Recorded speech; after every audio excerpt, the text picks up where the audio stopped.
자, 안녕하세요. 반갑습니다. 조선 왕조 14대 왕, 제1암군으로 평가받는 왕이죠. 선조입니다. 선조에게는 광해군이라는 훌륭한 아들이 있었는데요. 오늘은 광해군 말고 다른 자식들, 광해군의 형제들에 대해서 알아보겠습니다.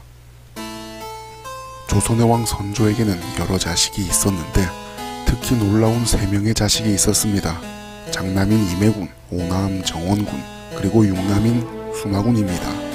장남인 임해군은 강탈, 강도, 구타, 약탈, 협박, 살인 등 범죄계의 그랜드슬램을 달성한 인물입니다.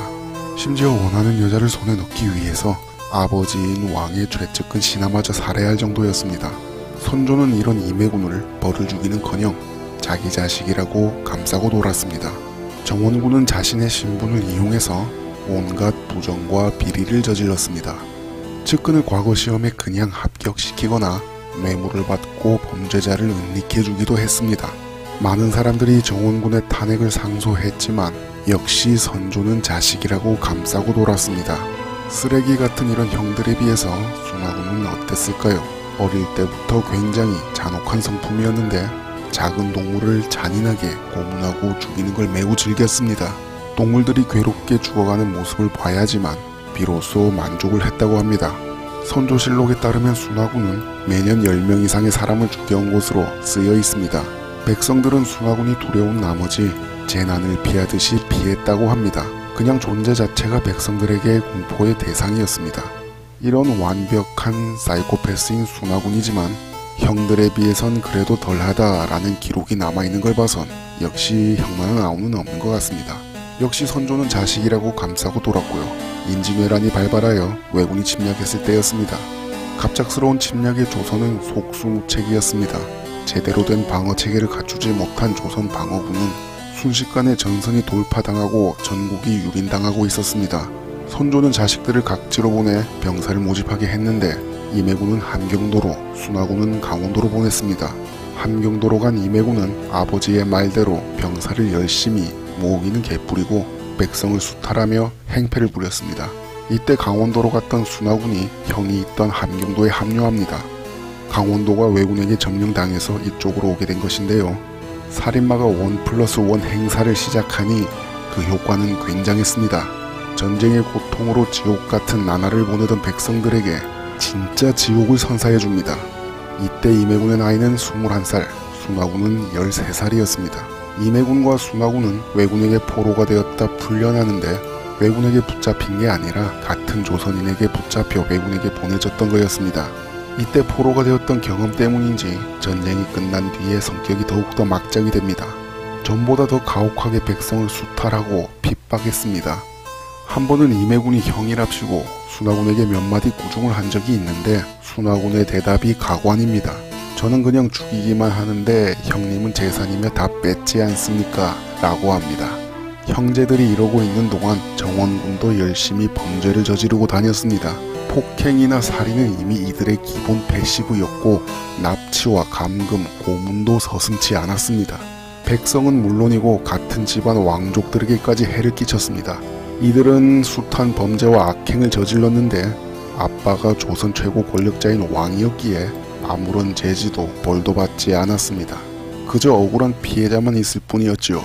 많은 신하들이 이 왕자들을 벌주기를 간청했는데 선조는 알았다라고 대답만 하거나 자기 잘못이라고 말하며 어물쩍 넘어가려고만 했습니다. 왕이 스스로 자기 잘못이라고 하는데 거기다 대고 계속 따지고 둘 수 있는 사람은 없었습니다. 계속했다가는 왕에게 잘못을 지적하는 꼴이 되는 셈이고 그건 하극상이 되는 행위였으니까요. 간혹 강하게 지적하는 신하가 있을 때도 있었습니다. 그제서야 선조도 그 신하의 말을 들어줍니다. 그리고 휴가를 줍니다. 돌아올 수 없는 먼 곳으로요. 그러나 곧 선조도 그냥 넘길 수 없는 사건이 발생합니다. 순화군이 궁녀를 겁탈하다 딱 걸렸습니다.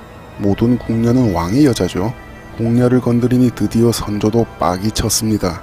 순화군은 수원으로 유배를 가게 되는데 자숙하라는 선조의 어명도 내려졌습니다.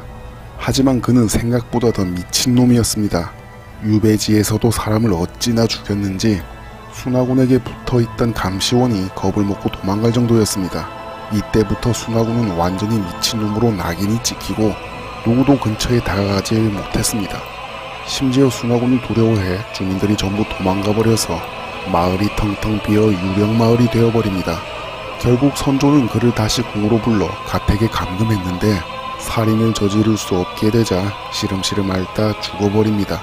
시간이 흘러서 광해군이 즉위했습니다. 그동안 마음껏 악행을 일삼아온 임해군과 정원군도 이제 보호자가 없으니 눈치가 보였을 것입니다. 는 개뿔이고 변한 건 하나도 없었습니다. 당연히 그들을 벌하라는 상소가 끊이지 않았고 형제들을 미치도록 싫어했던 광해군은 못 이긴 척 먼저 임해군을 귀양 보냅니다. 그리고 임해군은 귀양지에서 의문의 죽음을 당합니다. 왜 갑자기 죽었을까요? 살인일까요? 역사의 미스테리입니다. 광해군도 선조로부터 많은 악영향을 받았고 사람을 믿지 못하는 냉혹한 사람이 되어 있었습니다.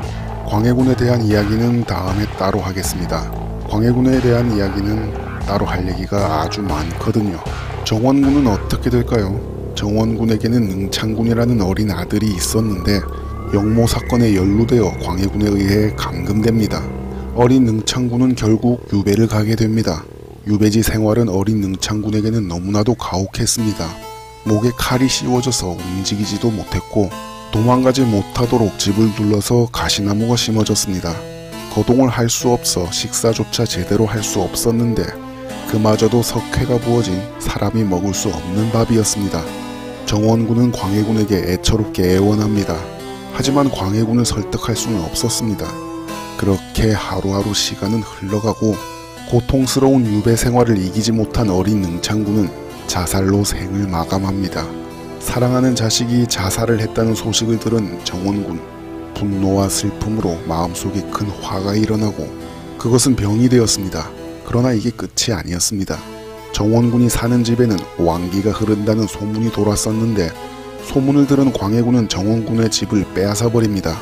자식을 잃은 데다 살던 집까지 뺏긴 정원군은 매일 술만 마시며 지내다 스트레스로 사망합니다. 이렇게 조선의 개노답 왕자님들은 전부 다 죽었습니다. 아버지의 삐뚤어진 정이 괴물들을 만들어냈고 그 괴물들이 권력을 가지고 권력의 비호를 받으면서 생긴 끔찍한 이야기입니다. 이렇게 보면 광해군이 최후의 승자처럼 보이지만 광해군의 말로도 그렇게 좋지는 않습니다. 가정교육이 얼마나 중요한지 알아본 시간이었습니다. 감사합니다.